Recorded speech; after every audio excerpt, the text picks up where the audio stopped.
today, before we start this video, I'm going to show you some drawings we've done already.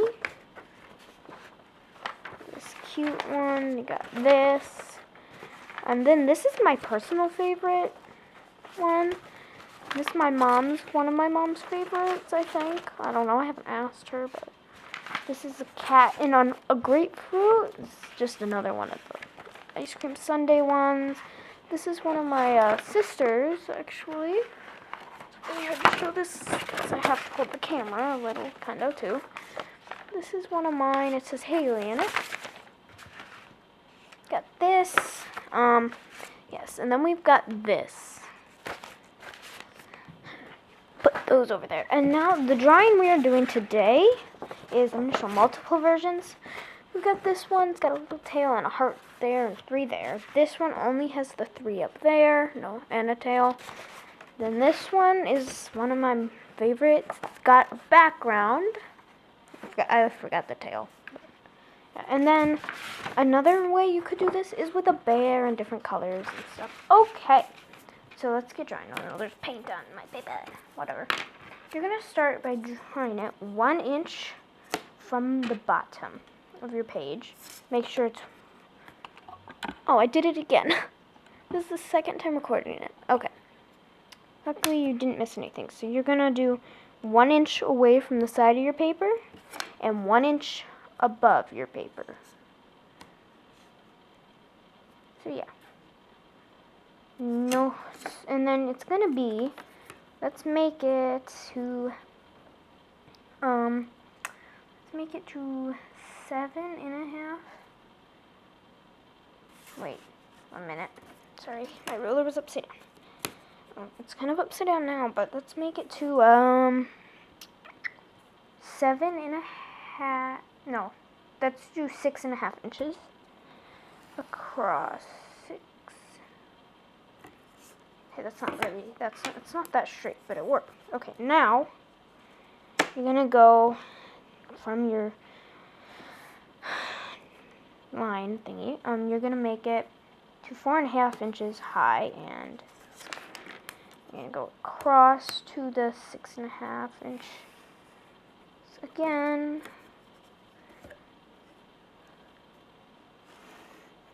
Like this, and then you're gonna go about 1 inch into your cake. Like this, you're gonna make sure it's at the 1 inch into your cake. So you can then go up to 2.5 inches up. Same thing on the other side.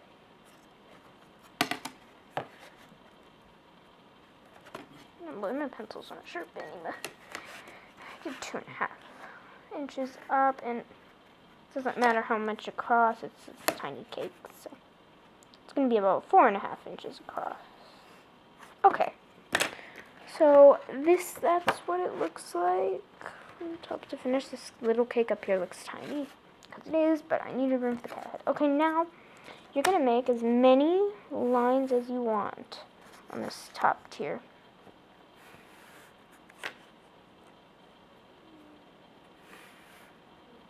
Okay, and now, that top tier's done. This camera can actually, funny story. My brother wanted to prank us by deleting it. He didn't realize what he was doing. So this is about the 5th time we've remade this. Well, there's a reason for that. The other one was too blurry. Okay, you're going to draw a heart right there. And now you're going to continue drawing your lines.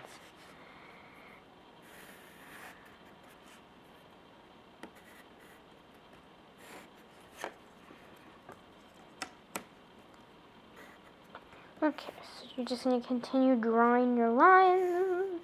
Oh, I drew it through my heart. No! I drew it through my heart. That's not good. Continue drawing. No, I did it. Oh, I drew the heart again. So you guys can see that, I think. So there is this big gap here. I don't really like that, but I don't want to ruin my painting by adding this. Oh, I guess it didn't ruin it, but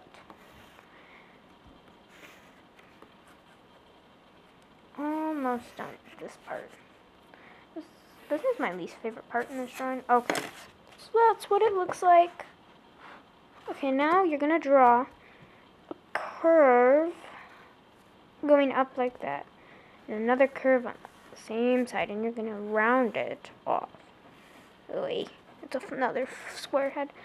Next, you're going to make the ears. That's an interesting shaped ear. And you're going to add little triangles on the inside of them.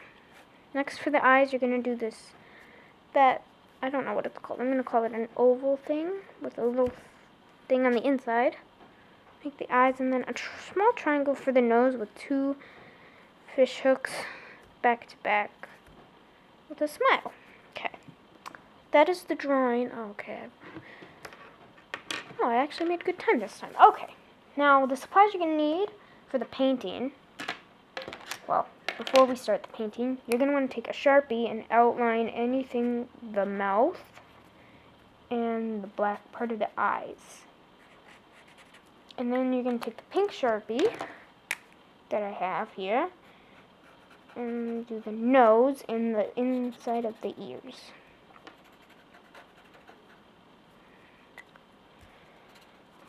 Ooh, I don't like the small Sharpie. Okay, now we're going to start painting.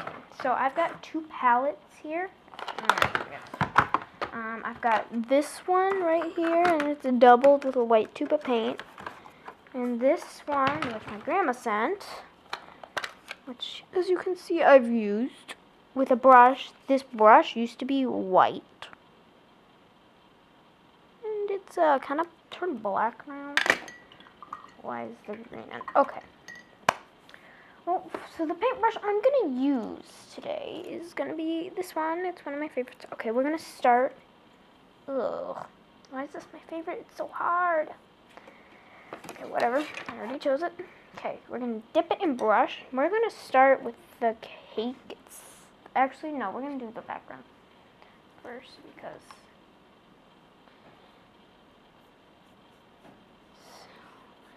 So the reason I like watercolors is because they're easy to use and you can do different shades, like the ombre effect that I'm trying to do. I don't know if you can tell, but if you can see, I made some dark and some light. So the ombre effect is where you, what is it exactly? Oh yeah, you go from dark to light at the top of your paper, or light to dark. And how you do that is you add water onto the paper, or you don't add water. It's called wet and dry or wet on wet. Wet on wet is where your brush is wet with the paint and water, and your paper is wet. But wet on dry is when your brush and paint are wet, but your paper is dry. So that's kind of how you do this ombre effect here. And to hurry this up, I only have 11 minutes of video left before the camera cuts. See, a funny story, that this original video had 2 parts, because it took me 25 minutes, and it cuts at 20 minutes, so we're kind of trying to limit it here, because that would just have been a hassle to put up. And it's kind of an ombre. I'm not even going to attempt it, though, because last time it didn't turn out so good. I mean, my mom liked it, but I didn't. And also, for mistakes, it's totally fine to make a mistake in this. It's fun. It gives it your own personal touch instead of just perfect drawing that everyone wants. And also, family members may not see the mistakes, but you will because you're the artist. Okay, so that's my background. And now we're going to fill in the cat's head. The cat head is, I'm going to do a light gray for the cat's head-ish. Let's see if this will work. Oh, that's perfect. Oh, it highlights with the pink. Huh. Okay, the camera can barely see it. It kind of just looks like wet on the camera. Ooh. That just looks like dark on the camera. Well, that looks dark to me. Actually, that's really pretty, actually. I'm going to do that for this over here. So that is my cat. I did a mix of these two grays right here. It's kind of dark and light. Okay. So now we're gonna do the rainbow. So I'm gonna use these paints right here. Brush. Oh. And also, you might want to pause if you don't like any paint all over your arm. You may want to do the cat. Went into my gray. You may want to do the cat first, but otherwise it's fine. And yes, I realized I've left out whiskers on the cat because I didn't want to do that with all the hassle of whiskers and the paint smudging with the whiskers. So I decided to leave the whiskers out. I mean, it's not a complete loss. Looks good still. It's not whiskery. Ow. Also, the thing with paint is when you add it, when you stroke over your paper before you paint, it kind of explodes. Here, I'll show you.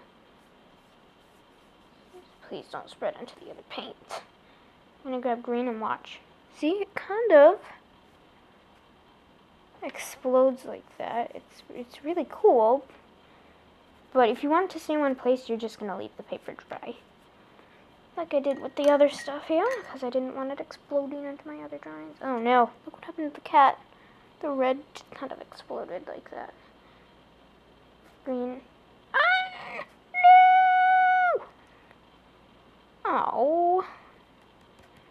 No, off my paper. I did not wipe it on the shirt.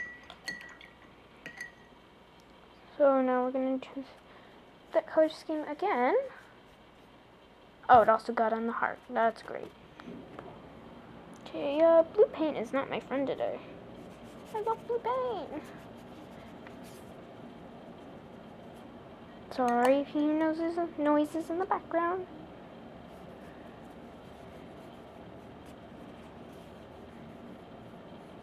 Okay, so I'm doing rainbow. You can do whatever color scheme you want on this. You can also do whatever animal. I just really like drawing cats because they're the easiest thing to draw, in my opinion. They got ears and a head. And whiskers if you add them. Oh, I got green in the heart too. Ah, that's fun. So the one thing about this paint is it's... Oh. No. It's not good.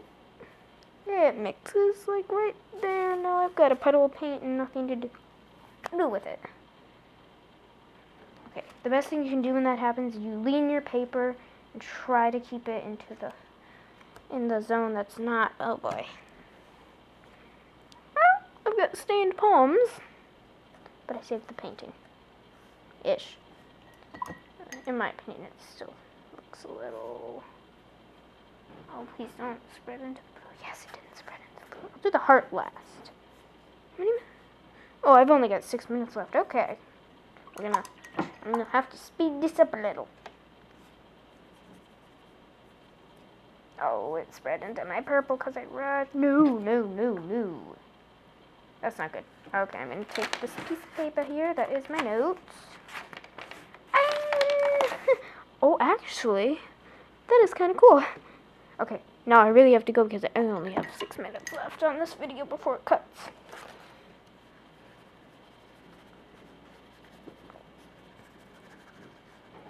Orange. Have you ever put green instead of yellow in your rainbow?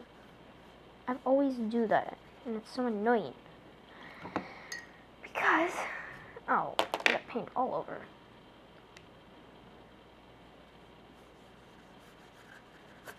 Okay, so this is not looking the clean cat I imagined, but it's still good for what I have time for. No, literally, I only have 5 minutes left on this camera before it cuts. And when it cuts, there's nothing you can do when it cuts. Oh no, it got in my scrunchie. Okay, we're going to do some touch-ups now, and then we're going to do the heart.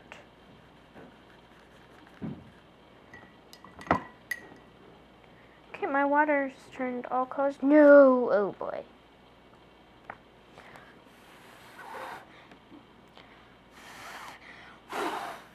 Okay, it is kind cool. But again, not. Okay, now we're going to do the heart. I don't know what color to do the heart. I think I'm going to do purple for the heart, actually. I've done red in every other video on this cat that we cannot post because it's got some information. Because my brother and dad didn't leave, and then, yeah. My brother was screaming in them, and, well, parents were talking about the budget, all of that good stuff. Whatever the budget is. Okay, so this is the final result. As you can see, it's got imperfections everywhere. Oh no, the paint is still dripping. Oops. Okay, so that is all. Ugh. Of course, I just. Yeah, of course, I just spilled it now. Oh, that's wonderful. So that is about it. So some techniques you can use if you don't like drawing, and I'm gonna just grab a normal piece of paper real quick. Sorry. Oh, that camera is shaky. Normal piece of white paper. I'm just gonna draw a random design on it. Let's just draw a cat's head. How about that? Just the head. Nothing special. The head and the ears. See? Just the cat head. On the back, you want paper that you can see through this. I can't really, so I'm just follow my gut on this. You're going to take the side of your pencil and scribble over all the lines. So I can't really see where the lines are. Oh, God, I need 2 pieces of paper for this. You're just going to scribble over the back. Oh, wait. I need a better setup for this camera. And here's another piece. You're going to flip it and trace over all of your lines like this. How many minutes? I've got 2 minutes. This is the...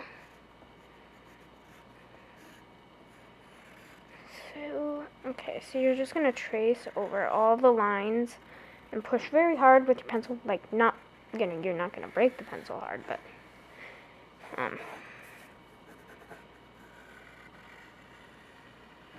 just trace really good.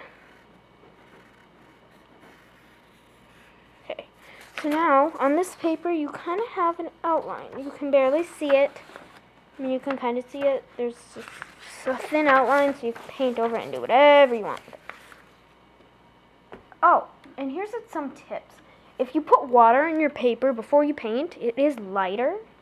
But when you just have a wet brush, the effect on your paper is darker.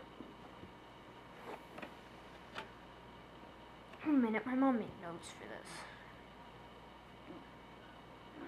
And for my outline, I made it dark on purpose because the camera could catch it. Okay, that's all for today. Bye.